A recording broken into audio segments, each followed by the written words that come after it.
24 पर मैं हूं आपके साथ पूर्णिमा मिश्रा और वक्त है दहाड़ का।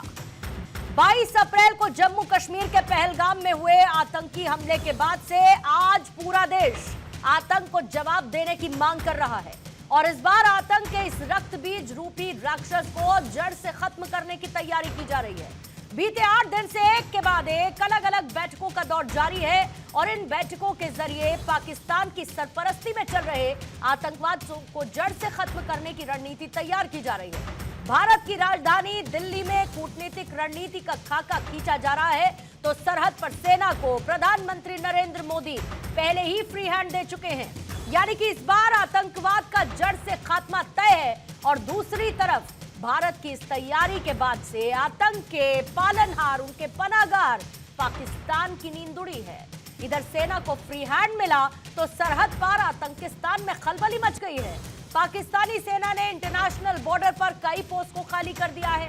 इन पोस्ट से पाकिस्तानी सेना अपने झंडे तक लेकर भाग गई है और अब यह तय हो चुका है कि पाकिस्तान में पल रहे आतंकवाद को उसके अंजाम तक पहुंचाने और सीमा पार से साजिश रचने वाले पाकिस्तान को सबक सिखाने की रणनीति पर लॉक लग चुका है। अब बस सवाल यह है कि एक्शन कब होगा, कैसे होगा और ये एक्शन कितना बड़ा होगा। उन्होंने फ्री हैंड दिया है 3 चीफ्स को, आर्मी, नेवी, एयरफोर्स की, क्योंकि वो खुद टारगेट चुने, कब, कहां, कैसे वार करना है, वो सब उन्होंने उनके ऊपर छोड़ दिया है, जो कि प्रोफेशनल्स हैं, एक्सपर्ट्स हैं। तीनों चीफ बहुत आला और एक्सपीरियंस तजुर्बेकार हैं। हमें पूरा भरोसा है कि वो अच्छे फैसले लेंगे, अच्छी तरह से पाकिस्तान को ठोकेंगे। पाकिस्तान पे बिजली कड़कने वाली है। गवर्नमेंट ने डिसाइड कर लिया है कि हमने एक्शन पाकिस्तान के साथ लेना है। वो जो ऑब्जेक्टिव है वो अभी भी नहीं बताएंगे, पर मीडिया को नहीं पता चलेगा कि हमारा मेन ऑब्जेक्टिव क्या होगा। पर फौज को जो भी कहा जाएगा, फौज को पूरी छूट है कि अपना टारगेट सेलेक्ट करे, अपना टाइमिंग सेलेक्ट करे और मेथड ऑफ अटैक सेलेक्ट करे। अब पाकिस्तान में मिलिट्री एक्शन होगा, कैसे होगा, कहां होगा, अब वो पता चलेगा। और आइए सवालों का जिक्र कर लेते हैं और इसी के साथ हमारा डिफेंस पैनल हमारे साथ रेडी है, उनसे करेंगे चर्चा। पहला सवाल आज यही रहेगा, रणनीति है तैयार, अब होगा अंतिम प्रहार। पाकिस्तान में भय, तारीख और वक्त तय, सेना को ग्रीन सिग्नल, भारत की तैयारी मुकम्मल। टीम मोदी ने तय किया आतंक का होगा सफाया, आतंक के विरुद्ध अब होगा सबसे बड़ा युद्ध। हमारे साथ retired major general Shashi Asthana साहब रक्षा विशेषज्ञ के तौर पर मौजूद हैं। Retired wing commander Alok Sahay रक्षा विशेषज्ञ हमारे साथ मौजूद हैं। रिटायर्ड कैप्टन श्याम कुमार साहब रक्षा विशेषज्ञ के तौर पर स्टूडियो में इस वक्त मौजूद हैं। आंचल मल्होत्रा पूर्व राजनायिक के तौर पर और संजीव श्रीवास्तव जी फॉरेन एक्सपर्ट के तौर पर हमारे साथ मौजूद हैं। आप सभी मेहमानों का स्वागत करती हूं और शुरुआत करना चाहूंगी शशि अस्थाना सर आपके साथ, क्योंकि आज लगातार बैठकें हुई। कल हमने बैठक देखी, सेना को फ्री हैंड मिला और उसके बाद अब इस बात का इंतजार है कि एक्शन कब होगा, कहां होगा, किस बड़े लेवल पर होगा। और भारत की इस पॉलिसी के साथ, भारत की इस बदलती हुई अप्रोच के साथ, क्या ये कह सकते हैं कि भारत कहीं ना कहीं आतंकवाद के खिलाफ अब एक शेपिंग फोर्स बनता जा रहा है? यानी कि फाइनल स्ट्रैटेजी जब मुकम्मल होगी तो पूरा का पूरा वर्ल्ड इस बात को मानेगा कि आतंकवाद के खिलाफ यही कार्रवाई चाहिए थी जो भारत ने की है। बिल्कुल, जो ये अनाउंसमेंट हुआ है और जिस ये जो बैठकों का सिलसिला जो जारी है, इसको बोलते हैं एक तरीके से तैयारी, किसी बड़े एक्शन की तैयारी। और एक्शन क्या होना है, कैसे होना है, ये तो जो आर्मी चीफ हैं, एयरफोर्स, तीनों सर्विस के चीफ हैं और जो पॉलिटिकल हायरार्की है वो सब मिलके तय करेंगे। और जाहिर है कि जब अभी छोड़ दिया है तीनों चीफ्स को, तो एक प्लानिंग होगी और उस प्लानिंग के मुताबिक कब, कहां, कैसे मिलिट्री एक्शन लेना है उसके ऊपर बातचीत होगी। लेकिन आज की लड़ाई, जैसा कि आपने भी बात करी स्ट्रेटजी की कि क्या स्ट्रेटजी होनी चाहिए, आज की लड़ाई दो देशों के बीच की मिलिट्रीज में इससे नहीं होती। सिर्फ सभी अंग जो हैं देश की नेशनल पावर के, वो सारे के सारे इस्तेमाल किए जाते हैं। और ये बहुत भरपूर एग्जाम्पल भारत ने पूरी दुनिया के सामने पेश किया है। यानी कि आप देखिए, डिप्लोमेटिक एक्शन हुआ, उसके बाद पानी का एक्शन हुआ, स्ट्रेटेजी बड़ी क्लियर है। कि जो ये टेररिस्ट हैं, ये जो छोटपुट टेररिस्ट हैं, ये तो लो लेवल के ऑपरेटर हैं, इनको अगर मारना है तो जो इनका आका है वो है पाकिस्तान मिलिट्री। तो टारगेट जो है, ओवरऑल टारगेट हमारा होना चाहिए किस तरीके से पाकिस्तान मिलिट्री के वर्चस्व को कम किया जाए। अब उसके बहुत सारे तरीके हैं। अभी जैसे आपने देखा ये पानी का एक्शन है, अभी वो कैसे जुड़ता है मिलिट्री के से, देखिए अभी उनका बलूचिस्तान ऑलरेडी वहां पर वो पाकिस्तान मिलिट्री मार खा रही है, खैबर पख्तूनवा में वो लोग मार खा रहे हैं, पीओके ये देख रहा है कि भाई इस तरफ डेवलपमेंट ज्यादा हो रहा है, एक पंजाब बाकी था। अब पंजाब की अगर पब्लिक को हमें एक डिवाइड क्रिएट करना है पाकिस्तान मिलिट्री और पाकिस्तान लोगों के बीच में, पाकिस्तान मिलिट्री और पाकिस्तान पॉलिटिशियंस के बीच में, और सबको ये एहसास दिलाना है कि इस मिलिट्री के गलत टेरर एक्शन से आप सबके खाना, पानी, पेट्रोल, इन सब की मुसीबतें आपके सामने सिर पे आ रही हैं। तो इस जो मिलिट्री है, इसका ये कहना कि जी मैं ही सर्वोपरि हूं पाकिस्तान में, वो गलत बात है। ये आपको डुबो रहे हैं। आपका टोटल बजट कम हो रहा है, डिफेंस बजट बढ़ रहा है, इनके जो बच्चे हैं और इन पॉलिटिशियंस के बच्चे हैं ये बाहर पढ़ रहे हैं, आप खाने को तरस रहे हैं। ये डिवाइड ओवरऑल स्ट्रेटजी की तरफ हमें क्रिएट करना है। तो उसमें कई इंस्ट्रूमेंट इस्तेमाल हो गए, जैसे पानी का है, पानी का मैसेज बहुत बड़ा गया है, पानी रुकने में वक्त लगेगा क्योंकि इंफ्रास्ट्रक्चर बनना है। उसी मुताबिक उससे आप देखिए उनका मार्केट क्रैश हो गया। अगर $9 बिलियन उनका इकोनॉमिक बजट है और उसमें वो 2 महीने के लिए था, उसमें जब इनके सारे हवाई जहाज हमने उड़वा दिए, सब कुछ इन्होंने अभी ड्रिल शुरू कर दी, तो उसमें पेट्रोल भी तो लगता है ना। तो वो अगर 2 महीना 1 महीना हो जाता है तो जो जनता है उसके पास पेट्रोल गुम हो जाएगा। तो ये एक बड़ी पहले के जो उन्होंने रिएक्शन लिए थे, जैसे सर्जिकल स्ट्राइक थी और बालाकोट स्ट्राइक थी, एक इंस्ट्रूमेंट इस्तेमाल किया था मिलिट्री पावर। अब जो है सारे के सारे इंस्ट्रूमेंट एक साथ इस्तेमाल किए जा रहे हैं और मिलिट्री पावर जो अनाउंसमेंट्स है, मिलिट्री पावर को मिलिट्री के जो लीडर्स हैं उनके ऊपर छोड़ दिया गया है। तो ये मेरे विचार से एक सही स्ट्रेटेजी है जो अडॉप्ट हुई है, जैसा कि पूरे विश्व भी देख रहा है, पूरा मीडिया भी देख रहा है, और इसमें सारे सैनिक है, मीडिया भी सैनिक है, लोग भी सैनिक है। मैं कहना चाहूंगा आपके माध्यम से लोगों से कि आप पाकिस्तान के प्रोपेगेंडा पे ना जाएं। ये सबसे बड़ा कंट्रीब्यूशन आप कर सकते हैं देश के लिए। एक साथ रहें। जो पाकिस्तान का ये एफर्ट था कि हिंदू मुस्लिम के बीच में डिवाइड पैदा कर दिया जाए, उसको नकार दिया गया है और उसे नकारा ही जाना चाहिए। और मीडिया भी एक हमें सिचुएशन क्रिएट करनी है कि ये जितने भी उसके भड़कने वाले जो प्रांत हैं वो प्रांत भड़क जाएं और उनका लोग जो हैं वो पाकिस्तान मिलिट्री को गालियां देना शुरू कर दें कि यार ये क्यों हमारी जिंदगी में मुसीबत कर रहे हैं। ठीक है आंचल मल्होत्रा साहब, पहली बार ऐसा हुआ कि तस्वीरें सामने आई, बहुत इंपॉर्टेंट मीटिंग थी, हाई लेवल सिक्योरिटी मीटिंग थी, यहाँ पर सीडीएस से लेके तीनों सेना के प्रमुख, एनएसए यहाँ पर मौजूद थे, प्रधानमंत्री मोदी अध्यक्षता इसकी कर रहे थे और ऐसा पहली बार से हुआ है। और correct me if I am wrong की तस्वीरें जारी की गई हैं। ये तस्वीरें अपने आप में सब बहुत कुछ कहती है। इसमें ऑडियो नहीं था, लेकिन ऑडियो ना होने के बावजूद इसमें एक बहुत बड़ा संदेश था, जिस बात का जिक्र भी अस्थाना साहब ने किया कि चारों तरफ से, हर एक तरफ से पाकिस्तान को घेरना, पाकिस्तान की स्ट्रैटेजिक रेलेवेंस को पूरी तरीके से खत्म कर देना, ग्लोबली पाकिस्तान को आइसोलेट करना और पूरी दुनिया का साथ में आना, पाकिस्तान को यह बताते हुए कि जीरो टॉलरेंस ऑन टेररिज्म, ये एक नई अप्रोच है। शायद ये इस नई सदी की वैश्विक परिभाषा हो सकती है कि भारत अब चुप नहीं बैठेगा और भारत कठोर एक्शन लेगा। यह संदेश पाकिस्तान तक पहुंच रहा है सर? जी हाँ, बिल्कुल। जो आपने बात की, तस्वीरें दिखाई गई, वो ऑब्वियसली एक बहुत ही कैलकुलेटेड स्ट्रेटजी का हिस्सा होती है। इसे आप पिक्टोरियल डिप्लोमेसी भी कह सकते हैं। बिना कुछ कहे आपने बहुत कुछ कह दिया।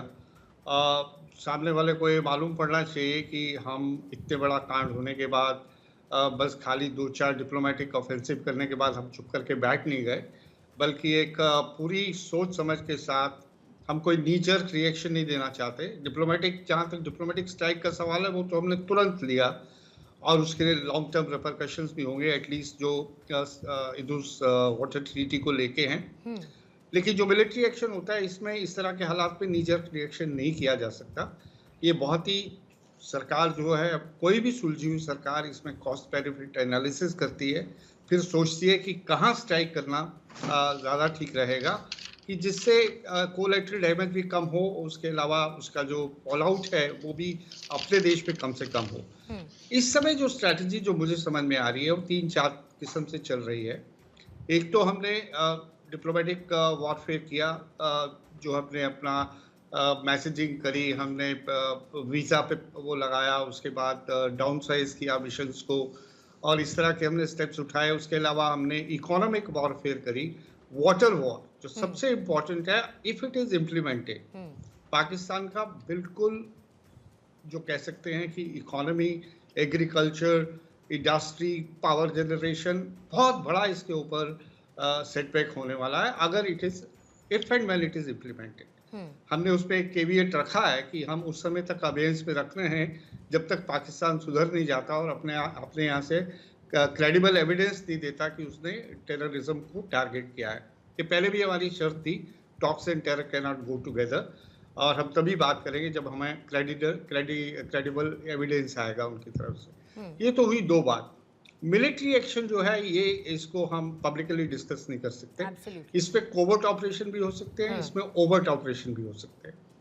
अल्टीमेटली हमारा जो टारगेट रहेगा वो ये रहेगा, पाकिस्तान को आइसोलेट किया जाए इंटरनेशनल एरिना पे। एक्चुअली हम जो आतंकवाद के खिलाफ लड़ाई के सरगना तो हम काफी समय से बन चुके हैं। पूरे विश्व में हमने ये माहौल पैदा कर दिया है जहां आप कोई भी बड़ी स्टेटमेंट उठा के देखिए, जॉइंट स्टेटमेंट देखिए, किसी भी बायलैटरल स्टेटमेंट को देखिए, उसमें जरूर ये इस बात का जिक्र किया जाता है कि आतंकवाद को किसी भी फॉर्म या किसी भी मैनिफेस्टेशन में टॉलरेट नहीं किया जाएगा, और जीरो टॉलरेंस अगेंस्ट आतंकवाद की बात होती है, एक नॉर्म बन गया है। और ऑन ग्राउंड हमें कोऑपरेशन भी मिल रही है in terms of real time intelligence sharing और दूसरी इस तरह की चीज़ों के। अब जैसे आपने देखा गव्वर राना, उसको एक्स्ट्राडिट किया गया यूएसए से, तो इस तरह की सपोर्ट हमें ऑलरेडी इंटरनेशनल कम्युनिटी से मिल रही है। इस समय हमने माहौल ये बना दिया है कि कल को अगर हम कोई तगड़ा, कोई स्ट्रॉन्ग मेजर लेते हैं, मिलिट्री मेजर लेते हैं, तो इंटरनेशनल ओपिनियन हमारे खिलाफ नहीं जाएगा। ये 1971 नहीं है जब यूनाइटेड स्टेट्स ऑफ अमेरिका अपना 7th फ्लीट भेज देगा, या कोई ऐसा इस तरह का हो जाएगा। इवन चाइना फैक्टर, चाइना को भी अगर हम फैक्टर करें कि चाइना पाकिस्तान को बहुत सपोर्ट करता है, ठीक है करता है, उसके अपने वेस्टेड इंटरेस्ट है, लेकिन आज की तारीख में चाइना भी थोड़ा हमारी तरफ इक्वेशन चेंज करने के मूड में है फॉर वेरियस रीजंस, वो हम अलग से उस पर बात कर सकते हैं। इस तरह से अगर हम कोशिश करें तो वापस पाकिस्तान को फाइनेंशियल एक्शन टास्क फोर्स में लिस्ट करवाने की हम कोशिश कर सकते हैं, तो वो उससे उस पर इकोनॉमिक प्रेशर पड़ेगा। एड जो है उसको तरह तरह की एड मिलती है, आईएमएफ उसको 24वीं या 25वीं बार बेल आउट कर रहा है। वहां हम अगर डिप्लोमेटिक ऑफेंसिव करते हैं और ये कोशिश करते हैं कि जो भी एड असिस्टेंस पाकिस्तान को जाती है उसको अकाउंट फॉर करना चाहिए, उससे कहाँ पैसा खर्च किया, जिस मतलब के लिए दिया उसी के लिए किया या किसी और काम में इस्तेमाल किया, और इस तरह। लेकिन at the end of the day मैं ये कहूंगा पूर्णिमा जी, ये लड़ाई हमारी है, जहां तक पाकिस्तान है, चाहे वो चाइना है या पाकिस्तान है, हमें लड़ना है। हमें अपने इंटरनल फ्रंट पे भी देखना है कि सब ठीक ठाक है, इंटेलिजेंस को मजबूत करना है, बॉर्डर्स को मजबूत करना है, इनके स्लीपर सेल्स को आइडेंटिफाई करके टारगेट करना है। माफी चाहता हूँ, इनके खाली घरों को जला देने से काम नहीं होने वाला। ये आतंकवादी का घर था, हमने उसको जला दिया, इससे कुछ नहीं होने वाला, इससे बहुत बड़े बड़े काम करने पड़ेंगे हमें। और लड़ाई हमारी है, हमें लड़ना है, लेकिन अंतरराष्ट्रीय सहयोग, अंतरराष्ट्रीय अंडरस्टैंडिंग ये हमें फैसिलिटेट करेगी। एटलीस्ट वन फ्रंट ऐसा हो जाएगा जिसपे हमें नहीं लड़ना पड़ेगा। लगातार सर दिन भर की चर्चा में आंचल सर हम इस पॉइंट को भी लेकर आए थे कि ठीक है, बाहरी दुश्मनों से हम निपटने के लिए तैयारी कर रहे हैं, लेकिन इसके साथ साथ हमें कश्मीर की स्थिति पे बहुत डीपली काम करना होगा। हमें ये मेक श्योर करना होगा कि हम बाहर के दुश्मन से तो निपट लेंगे, लेकिन जो अंदर के मददगार हैं या फिर उनका थॉट प्रोसेस या फिर उनका एक्सट्रीमिज्म हम कैसे बदलेंगे। पिछले कुछ समय में सरकार ने वो कोशिशें की, लेकिन फिर भी इसकी जड़ें इतनी ज्यादा गहरी हैं कि इस पर बहुत डीप क्लींजिंग के तौर पर काम करना होगा, ताकि हम उन लोगों को अपने साथ लेकर पाएं और उनका ट्रस्ट जीतना होगा नो मैटर व्हाट। ये सरकार के लिए एक बड़ी चुनौती है। लेकिन संजीव श्रीवास्तव साहब, जैसा कि अभी अभी अचल मल्होत्रा सर ने भी जिक्र किया कि ये लड़ाई भारत की है, जिस तरीके से संकेत मिल रहे हैं, क्या आपको लगता है कि भारत इंडिया अलोन डॉक्ट्रिन की तरफ बढ़ रहा है? भारत जो कुछ कर रहा है उससे न सिर्फ संदेश पाकिस्तान को जा रहा है, बल्कि इंक्लूडिंग चीन, जो किसी न किसी तरीके से पाकिस्तान का साथ देता हुआ नजर आता है। भारत ये क्लियर कर रहा है कि पाकिस्तान के साथ जो भी खड़ा होगा उसको आइसोलेट करने की कोशिश हम करेंगे, और साथ ही डेटरेंस थ्रू फोर्स की नई फॉरेन पॉलिसी की तरफ क्या भारत आने वाले वक्त में मजबूती के साथ बढ़ता हुआ आपको दिखेगा?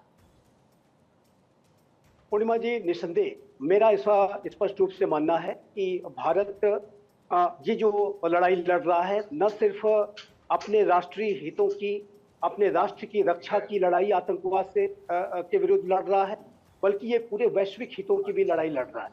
क्योंकि आतंकवाद की जो चुनौती है वो फिर से एक बड़ी चुनौती के रूप में दुनिया के सामने आई है। अभी आपने देखा कि हमास ने इजराइल के ऊपर कितना बड़ा हमला किया, और उसके बाद इजराइल एक बड़ी लड़ाई आतंकवाद के विरुद्ध लड़ रहा है।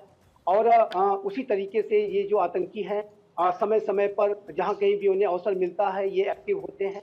भारत के संदर्भ में पाकिस्तान के फ्रंट पे तो ये चुनौती है ही, कनाडा और अन्य स्थानों पर भी अनेक आतंकी एंटी इंडिया एक्टिविटीज को करने में लगे रहते हैं।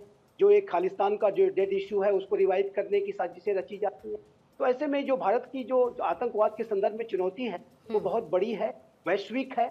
और लेकिन ये जो पहलगाम का जो आतंकी हमला हुआ है, इसका जो रिस्पॉन्स है वो निसंदेह ये नया भारत करेगा, और ये रिस्पॉन्स अवश्य करना ही होगा। और जैसा कि अस्थाना साहब ने कहा, मैं बिल्कुल सहमत हूँ कि ये जो रिस्पॉन्स है सिर्फ इस बार मिलिट्री वाइज नहीं होगा, बल्कि ये कम्प्रिहेंसिव रिस्पॉन्स होगा, एक सस्टेन्ड रिस्पॉन्स होगा।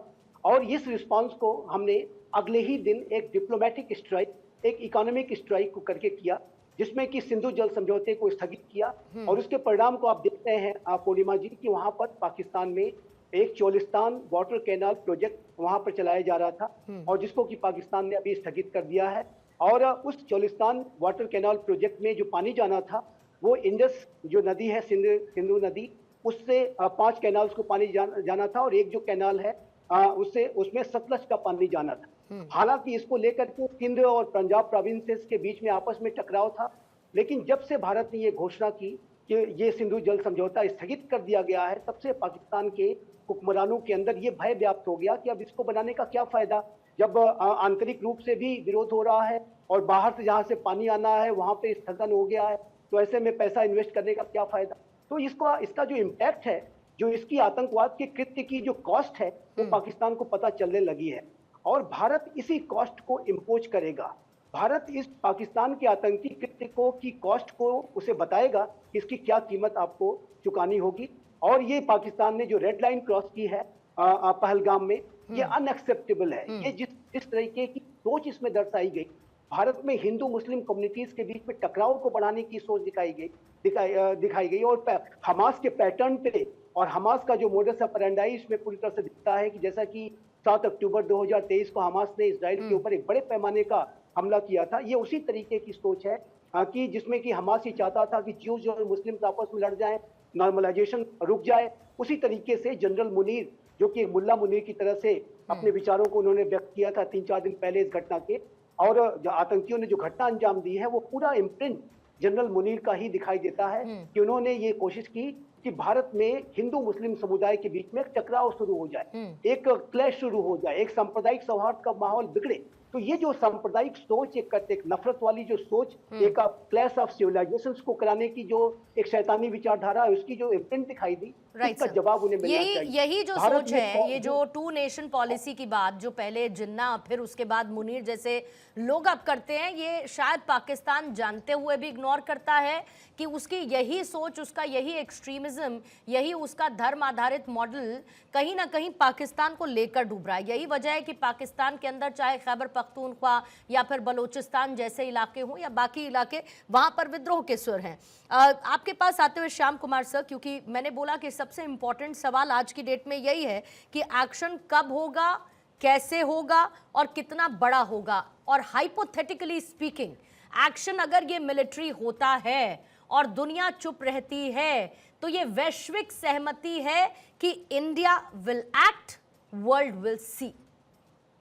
पूर्णिमा, जब प्रधानमंत्री कहते हैं तो उनकी बातों पर हमें आगे बढ़ना चाहिए, और वो कहते हैं कि कल्पना से परे होगा, तो कल्पना से परे होना है कुछ, तो कल्पना में तो युद्ध है ही, और हमने 48, 65, 71 और कारगिल में भी देखा, तो ये सब तो युद्ध कल्पना के विदीन है ना, उनके अंदर है। अब कल्पना से बाहर की बात करें थोड़ी सी, तो समराइज ही करना है, कई वक्ता कह चुके हैं कई सारी बातें।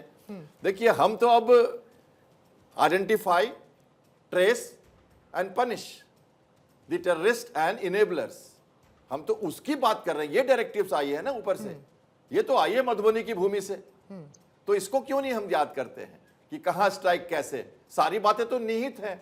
और कल भी प्रधानमंत्री ने कहा है कि हमें उनको खोज खोज कर मारना है, दुनिया के किसी कोने तक वो चले जाएं, हम उनको खोज के मारेंगे, कल्पना से बड़ा होगा। और आज भी सुनिए, सुबह सुबह उन्होंने कहा समय सीमित है, कुछ बड़ा लक्ष्य है।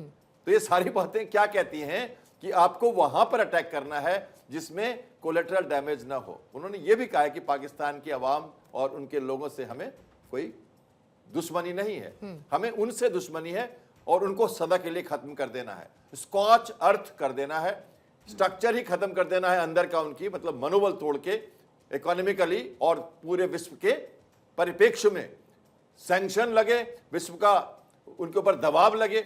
होगा क्या? आपने हमारे टेररिज्म को, हमारे पहलगाम में टूरिस्ट को मारा, हमारे इकोनॉमी पे आपने मारा, अमन चैन पे मारा, 35 लाख जो वहां पे टूरिस्ट गए थे उनको बर्बाद कर दिया टूरिज्म आपने कश्मीर का। तो हमने आपकी इंडो सिटी से हमने आपकी इकोनॉमी में प्रहार कर दिया। एक्ट ऑफ वॉर बोलते हैं आपको, आप कहते हैं एक्ट ऑफ वॉर है, तो क्या cross border terrorism act of war नहीं है? सबसे पहले हम उसको कह देते हैं कि एक्ट ऑफ वॉर है, और हम एक्ट ऑफ वॉर पे सिर्फ उसी नासूर पे, हम उसी दुखती रग पे हम हाथ रखेंगे जहां पर वो प्रॉब्लम है। तो क्या करेंगे हम नेक्स्ट एक्शन?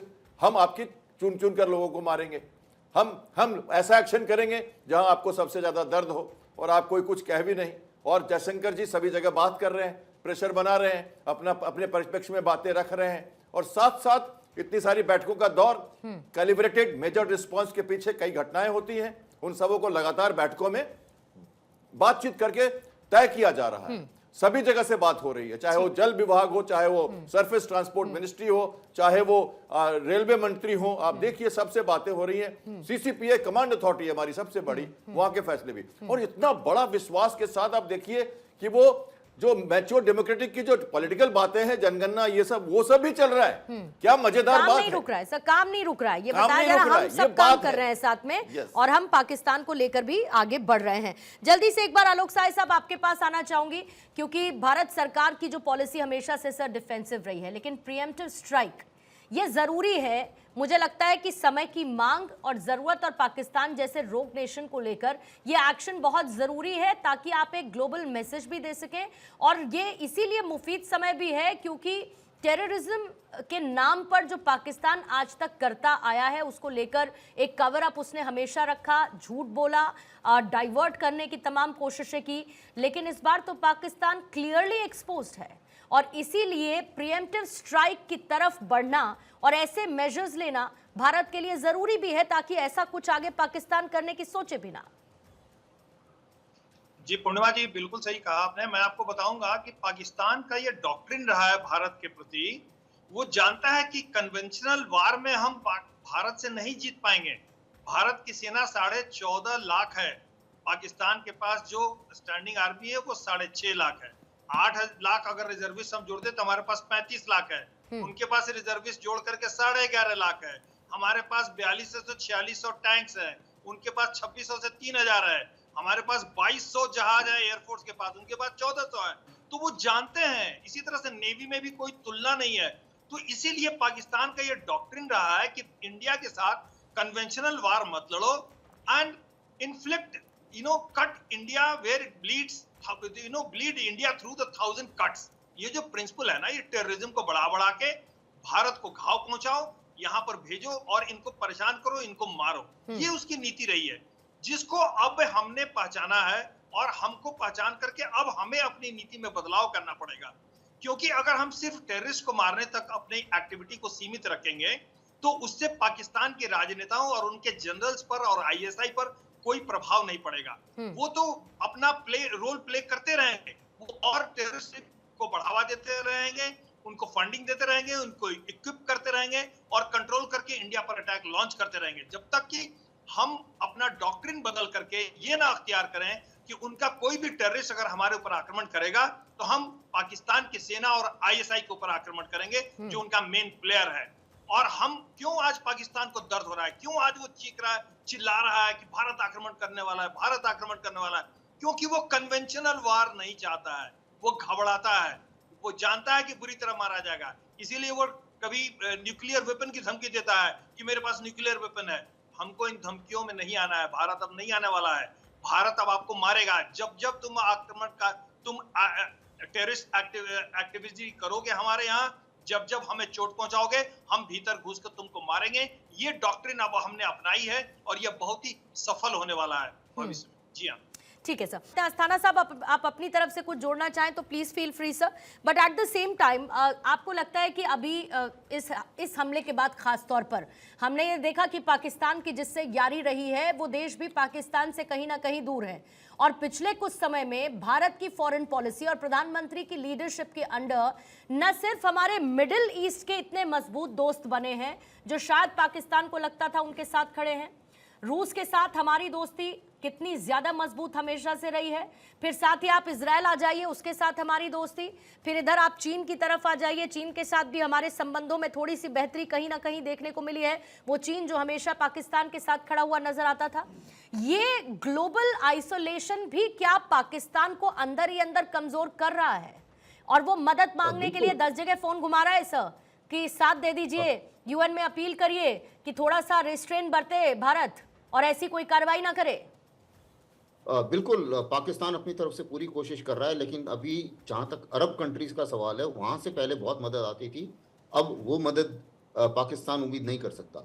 सिर्फ एक ही जगह से वो उम्मीद कर सकता है, चीन से, और चीन से भी डायरेक्ट इंटरवेंशन की मदद उम्मीद नहीं कर सकता वो, क्योंकि ना उन्होंने पहले कभी किया है और चीन को भी इस समय भारत की ज़रूरत है, क्योंकि ये जो ट्रेड वॉर चल रही है उससे थोड़ी सिचुएशन चेंज हुई है। लेकिन इतना हमें, जब हम अपना हिसाब लगाते हैं, स्ट्रेटेजिक कैलकुलेशन करते हैं, तो इतना कैलकुलेशन हमें करना चाहिए कि चीन उतनी ज़रूर मदद कर सकता है उनकी, जैसे कि कुछ वेस्टर्न कंट्रीज यूक्रेन की मदद कर रहे हैं, यानी कि कुछ साजो सामान भेज दिया, एमुनिशन भेज दिया, कुछ इंटेलिजेंस दे दी, साइबर वगैरह, ये इस किस्म की मदद उनको मिल सकती है। वो हम फैक्टर कर सकते हैं, क्योंकि उसमें हमारे भी काफ़ी कुछ मित्र हैं जो इन चीज़ों में हमारी मदद कर सकते हैं। तो मुझे नहीं लगता कि जहाँ तक सवाल है कि बाहर से कुछ खास मदद आ जाएगी। 71 में जरूर अमेरिकी युद्ध पूर्वक वहाँ पहुँच गया था, लेकिन अब ऐसा कुछ नहीं होने वाला है, ये पाकिस्तान को भी मालूम है, इसीलिए वो छटपटा रहा है। और उनका ये पॉलिसी है, हर जगह डिबेट में वो यही बोलते हैं जी मेरे पास एक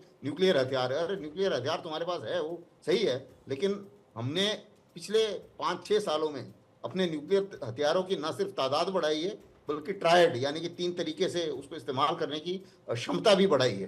तो न्यूक्लियर कार्ड जो है वो अभी दोबारा से वो प्ले नहीं कर सकते।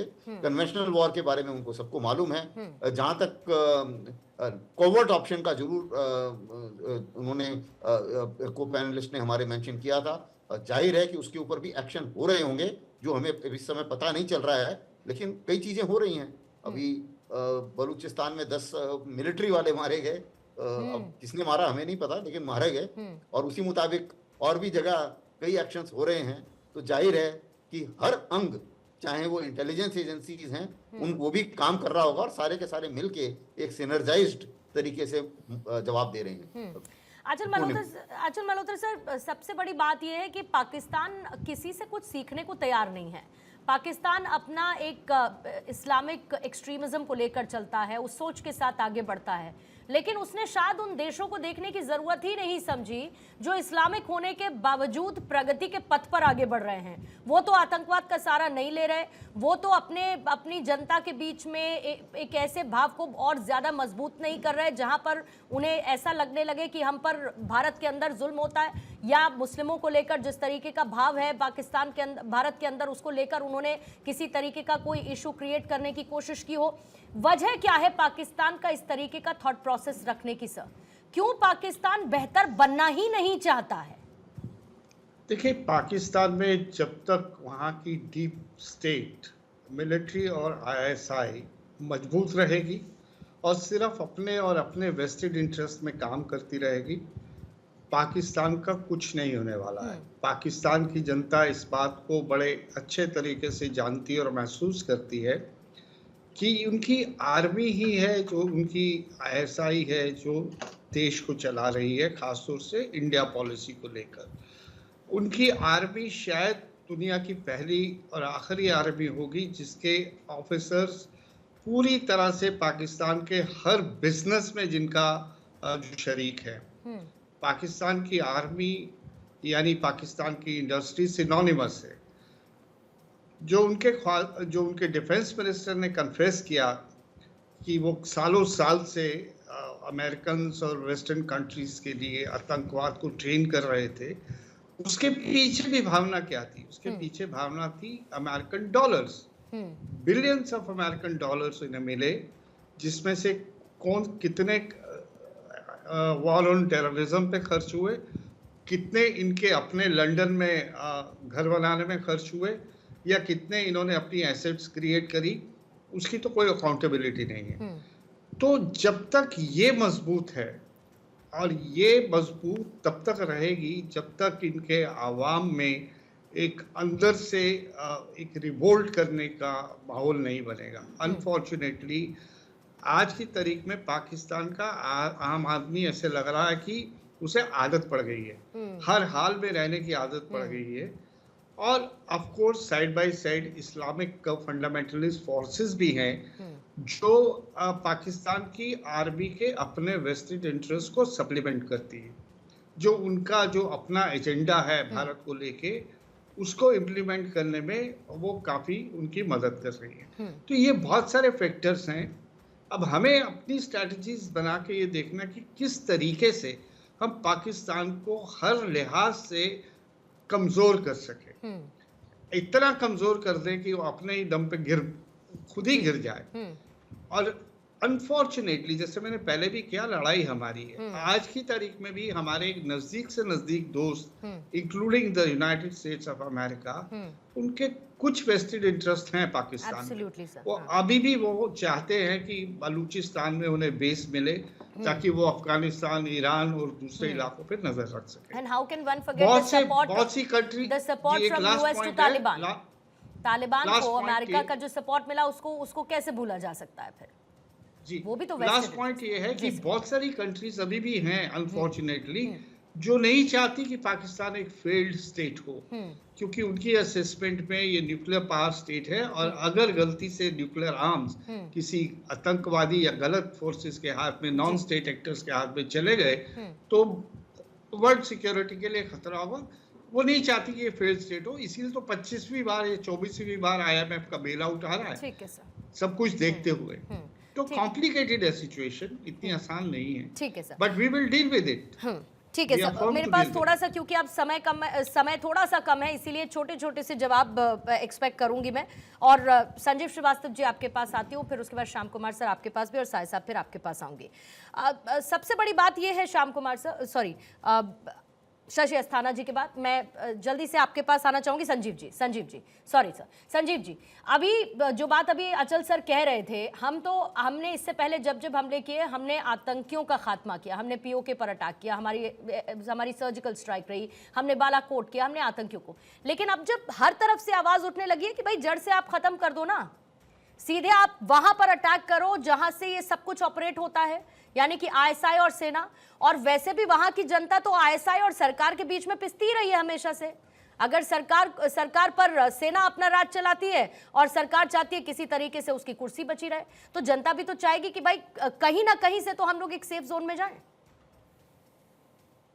जी बिल्कुल, मैं बिल्कुल सहमत हूं। और मेरा भी ऐसा ही मानना है कि आतंकवाद की जो जड़ है उस पर प्रहार होना चाहिए, और जो आतंकवाद को स्पॉन्सर और सपोर्ट करने वाले मास्टरमाइंड्स हैं, जो कि वहाँ की सेना है, वहाँ की ISI है, उस पर प्रहार होना चाहिए, उनको कॉस्ट पता चलनी चाहिए।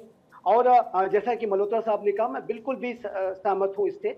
कि जो पाकिस्तान में अगर कोई सबसे बड़ा कल्प्रिट है, चाहे वो पाकिस्तान की आवाम के संदर्भ में जो उन्होंने आपराधिक कार्य किए हैं, या पूरे साउथ एशिया में पूरे क्षेत्र में उन्होंने जो अशांति फैला रखी है, वो पाकिस्तान की आर्मी और आईएसआई का ही किया धरा है। वही पाकिस्तान के रियल रूलर्स हैं। उन्होंने पाकिस्तान में जमहूरियत की जड़ों को कभी भी मजबूत होने ही नहीं दिया। और यदि किसी नेता वहां पर जमहूरियत को मजबूत करने के लिए अगर वो सामने कभी आया तो या तो उसे जेल में जाना पड़ता है या उसे बाहर का रास्ता दिखा दिया जाता है, और यदि नहीं माना तो उसे फांसी के फंदे पर लटकना पड़ता है। तो ये जो पाकिस्तान के जो रूलर्स हैं, वो उनके वेस्टेड इंटरेस्ट और उनकी जो अपने इंटरेस्ट इतने ज्यादा हावी हैं, जितने बड़े बंगलोज में वो रहते हैं, विदेशों में घर हैं, बच्चे विदेशों में पढ़ते हैं, और अनअकाउंटेड मनी रखे हुए हैं, और हर तरीके से बिल्कुल सही कहा, छोटी सी छोटी वस्तु से लेकर के एयरलाइंस के बिजनेस तक में इनका पूरा दखल रहता है। उसको चलाते हैं आर्मी के जो रिटायर्ड जनरल्स हैं। तो ये जो पाकिस्तान की सेना है वो सबसे बड़ी अपराधी है, और उसने आतंकवाद को भी अपने इंस्ट्रूमेंट ऑफ स्टेट पॉलिसी के तौर पर और आतंकियों को स्ट्रेटेजिक असेट के रूप में बनाए रखने का जो कार्य है वो किया है। लेकिन पूर्णिमा जी, एक बात मैं अवश्य कहना चाहता हूँ कि ये जो पाकिस्तान के जो रियल रूलर्स हैं, जो मेन कल्प्रिट्स हैं, अब ये सीधे सीधे आतंकियों के हमलों का भी शिकार हो रहे हैं। तहरीके तालिबान पाकिस्तान ने सीधे सीधे पाकिस्तान की सेना को ही हिट किया है, पुलिस फोर्सेस को हिट किया है, और क्योंकि वो चाहते हैं कि अब पाकिस्तान पे वो तालिबानाइजेशन करना चाहते हैं, पाकिस्तान में शासन करना चाहते हैं, टीटीपी उसी तरीके का जैसा कि अफगानिस्तान में तालिबान कुछ सुधार बदल नहीं रहा, क्योंकि अभी यूएनएससी की बैठक में जहां टीआरएफ का नाम हटवाया पाकिस्तान ने बाकायदा, वो चाहता है कि उसको कहीं ना कहीं एक सेफ जोन में रखा जाए। श्याम साहब, मैं टाइमर लगवा रही हूँ सर 1 मिनट का, अपना एक क्लोजिंग कमेंट आप दीजिएगा, फिर साई साहब आपसे भी बस एक क्लोजिंग कमेंट। बिल्कुल, ये टाइमर सभी पे लागू होना चाहिए। वैसे तो मैं आगे बढ़ता हूँ अपनी पुरानी बात कहते हुए, इसलिए जो पीछे आते हैं वक्त उनको अपनी बात जल्दी कहनी पड़ती है।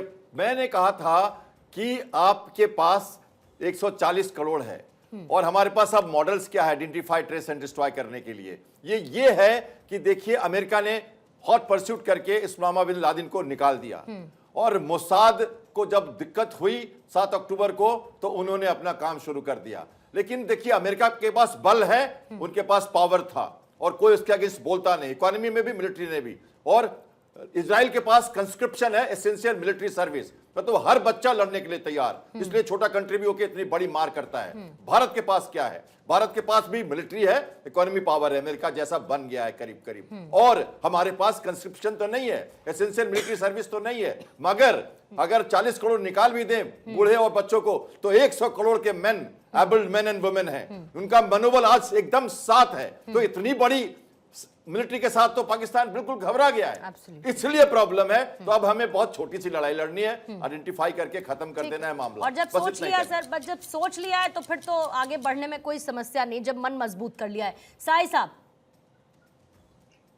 जैसा कि हमारे को पैनलिस्ट ने भी बोला था कि पाकिस्तान का मुख्य प्रॉब्लम क्या है कि वहां पर जो मिलिट्री, वहां 3 तरह के शक्तियां हैं। एक तो मिलिट्री एस्टेब्लिशमेंट है, दूसरा पॉलिटिकल एस्टेब्लिशमेंट है। जो पॉलिटिकल लीडर्स हैं वो ज्यादातर सामंती वर्ग से बड़े बड़े जमींदार फैमिलीज के हैं। आप नहीं देखिएगा कि कोई गरीब तबका का आदमी, साधारण आदमी वहां उठ करके और कोई बहुत बड़ा पॉलिटिकल पावर बन जाए या पॉलिटिकल पार्टी का नेता बन जाए। तो वहां जो मिलिट्री है उसकी इकोनॉमी पावर इतनी बढ़ चुकी है, क्योंकि उनके यहाँ शुरू से ही ये सिस्टम बनाया गया था कि उनके प्रमोशन के साथ इनको लैंड दिया जाता है। क्या आपको पता है कि प्रमोशन के साथ एक सैनिक अफसर को लैंड दिया जाए, ये असंभव सा लगता है दूसरे देशों के लिए। रिटायरमेंट के बाद इनको लैंड दिया जाता है, इनको बिजनेस के लिए ग्रांट दिया जाता है। तो एक एस्टिमेट के अनुसार पूरी पाकिस्तान की इकोनॉमी की 1/3 इकोनॉमी एक्टिविटी मिलिट्री से रिलेटेड और मिलिट्री के जो रिलेशंस वाले लोग हैं वो चला रहे हैं। तो ये जो मिलिट्री एस्टेब्लिशमेंट है, इसके ये हक में है कि पाकिस्तान जो है वो आम जनता वहां की जाहिल बनी रहे और वो धर्म के नाम पर उनको उकसाते रहें, एक फ्रेंजी क्रिएट करते रहें, ताकि वो उनके ऊपर शासन कर सकें और उनकी पकड़ देश के ऊपर बनी रहे। ठीक है sir, thank you so much. लेकिन एक बात साफ है कि हम शांति के पक्षधर हैं, लेकिन अगर हमारी सुरक्षा पर हमला होता है, अगर हमारे लोगों पर हमला होता है, तो भारत इसी तरीके का जवाब देगा जैसी तैयारी भारत ने अभी कर ली है। बस देखना यह है कि कब, कैसे, कहां और कितना बड़ा जवाब भारत की तरफ से दिया जाता है। बहुत बहुत शुक्रिया Shashi Asthana sahab, Alok Sahay ji, Shyam Kumar sir, thank you so much, Achal Malhotra ji, Sanjeev sir, बहुत शुक्रिया आपका दहाड़ की चर्चा में शामिल होने